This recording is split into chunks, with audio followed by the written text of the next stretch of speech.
ತುಂಬಾ ಕಾಮನ್ ಆಗಿ ಬರೋದು. ಕೆಟ್ಟವ್ರಿಗೆ ಒಳ್ಳೇದಾಗತ್ತೆ, ಒಳ್ಳೆಯವರಿಗೆ ಕಷ್ಟ ಜಾಸ್ತಿ ಬರುತ್ತೆ. ಯಾಕೆ?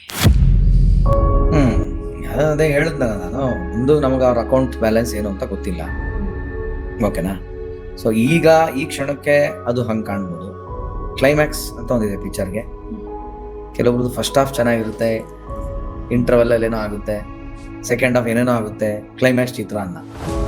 ಇನ್ನು ಕೆಲವ್ರದ್ದು ಓಪನಿಂಗ್ ಸಿನಿಮಾ ಚಿತ್ರಾನ್ನ, ಇಂಟರ್ವಲ್ ಏನೋ ಆಗುತ್ತೆ, second half super, ending happy ending, ಹಿಂಗೂ ಇರುತ್ತೆ. ಏನಕ್ಕೆ ಹಂಗಂತ ಅನ್ಕೊಳ್ಳೋದು ನಾವು?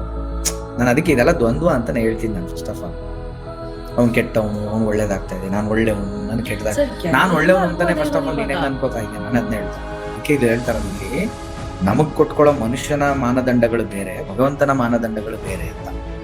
ನಾನು ತುಂಬಾ ಒಳ್ಳೆಯವನು ಅನ್ನುವ ನೀನು ಸ್ವಲ್ಪ ಪ್ರಶ್ನೆ ಮಾಡ್ಕೋ, ತ್ರಿಕರಣದಲ್ಲಿ ನೀನು ಒಳ್ಳೆಯವನ? ತ್ರಿಕರಣ ಶುದ್ಧಿ ಇದೆಯಾ ನಿನಗೆ?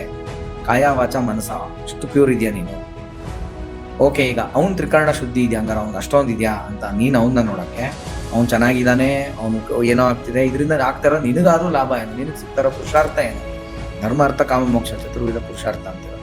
ಇದರಿಂದ ನಿನಗೇನು ಸಿಗ್ತಾ ಇದೆ? ನಿನಗೆ ಸ್ಟ್ರೆಸ್ ಸಿಗ್ತಾ ಇದೆ ಅಷ್ಟೇ, ಕಂಪೇರ್ ಮಾಡ್ಕೊಂತಾರೆ. ಒಂದು ರೀತಿ ನೋಡುವ ರೀತಿ ಇದಕ್ಕೆ ಆನ್ಸರು. ಇನ್ನೊಂದು ರೀತಿ, ನನಗೇನೋ ಪಾಠ, ನನಗೇನೋ ಹೇಳಕ್ ಬರ್ತಿದೆ ಅಂದೇವ್ರು, ಅದಕ್ಕೆ ನನಗೆ ಈ ಪಾಠ ನಡೀತಾ ಇದೆ ಅಂತ ತಿಳ್ಕೊಳ್ಳೋದ್ರಲ್ಲಿ ನಿನಗೆ ಜ್ಞಾನ ಬರುತ್ತಲ್ಲ, ನೀನು ಅಲೈನ್ ಮಾಡ್ಕೊಳ್ಳೋದ್ರಲ್ಲ.